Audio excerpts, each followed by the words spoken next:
This week at NASA. The Ares 1X crew launch vehicle has been rolled out to Launch Pad 39B for final preparations for a test flight that will provide NASA an early opportunity to evaluate and prove hardware, models, facilities, and ground operations associated with the Ares 1 launch vehicle. The test also will allow the Ares project team to gather critical data during ascent of the integrated stack, which includes a simulated Ares vehicle and simulated Orion crew module and launch abort system. The data collected will be used to verify the effectiveness of the rocket's design and ensure that it is safe and stable in flight before astronauts begin traveling in orbit. The Ares 1 rocket is designed to carry astronauts to space in the Orion crew exploration vehicle. Liftoff is scheduled for October 27th. After 2 days of intense competition, 3 teams out of a field of 19 emerged victorious and claimed a total of $750,000 in NASA prizes at this year's Regolith Excavation Challenge. The robot has this large hopper. These scoops pick up regolith on the ground down here, carry it up, dump it into the hopper. The hopper can raise up to dump the regolith out, and the drivetrain is tank treads. Very simple. The challenge was held at the Ames Research Center, where competitors were required to use mobile robotic digging machines capable of excavating at least 330 pounds of simulated moon dirt, known as regolith, and depositing it into a container in 30 minutes or less. The rules require the remotely controlled vehicles to contain their own power sources and weigh no more than 176 pounds. The Regolith Excavation Challenge is one of 6 NASA Centennial Challenges. The program seeks to drive progress in aerospace technology by encouraging competition in aerospace research and development.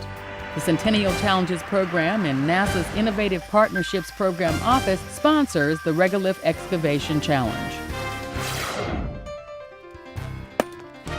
Scientists and engineers from NASA's Exploration Technology Development Program and the U.S. Geological Survey traveled to the Stillwater mine in Nye, Montana to collect rock samples for processing into simulant, a material that mimics lunar regolith, the soil found on the moon's surface.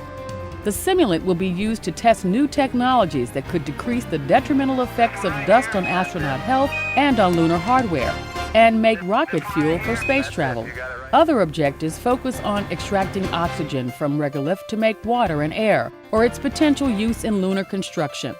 NASA hopes to build a permanent facility on the moon where astronauts would live and work. They select those particular rocks based on looking at it through an eye lens or just visually looking at it. And they can see based on the rock what the mineralogy is, and they're looking for a particular type of mineralogy. And so they tell us which rocks to gather, and when we pick those up in buckets and bins, and then eventually those will be shipped to Denver, where they will wash them, clean them, sort them, and then crush them and grind them into the actual lunar simulants. Because no one simulant has the properties to accomplish all test objectives, various types are being developed and will later be turned into prototypes for full-scale production. What's special about the Stillwater material, in the United States, there's no other area that is really close to this composition. This composition of this rock is very similar to what's on the moon. This is not the first time artificial regolith has been created, but scientists say the material collected from Stillwater is unprecedented in its complexity and similarity to that found in the highlands region of the lunar surface. The Dryden Flight Research Center held a groundbreaking ceremony for a new state-of-the-art building. The 22,000 square foot Consolidated Information Technology Center will incorporate water and energy conservation features and use durable materials that won't degrade indoor environmental quality. The building will be constructed to meet the center's current and future information technology requirements. It is the first green building to be constructed at Dryden. Employees at the Langley Research Center took part in a celebration for the center's full-scale tunnel that is scheduled to be demolished early next year. The event included a slideshow presentation of the tunnel's history and a tour through the facility.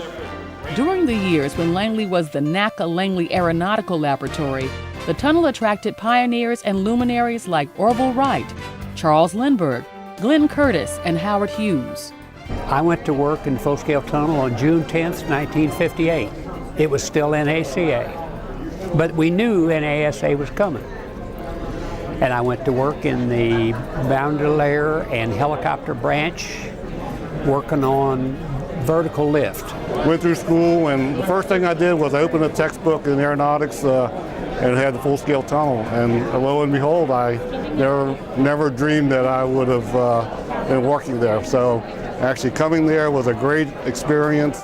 Tests conducted included U.S. World War II aircraft, the P-51 aircraft, the Mercury entry capsule, submarines, and NASCAR vehicles. In all 796 tests conducted in the tunnel, some of the results have been crucial to the future of flight. The tunnel, often referred to as the Langley Wind Tunnel, is one of dozens at the center. Let her rip.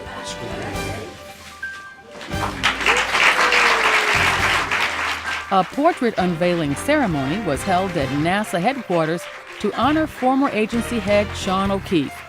Appointed by President George W. Bush, O'Keefe was the agency's 10th administrator, serving from 2001 to 2005. Many of the programs you invested a lot of time and money in continue to exist today, and you should be very proud of the Mars rovers, for example, the International Space Station, the Space Shuttle, still operating today and conducting valuable research in no small part due to your leadership. This place is about trying.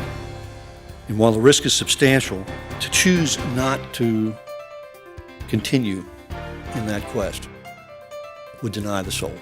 And I learned that very, very profoundly in this amazing experience to work with extraordinary people that every single day I knew were far better at what they did to make this place great than I could ever be. I thank you for this honor and a great privilege of being here.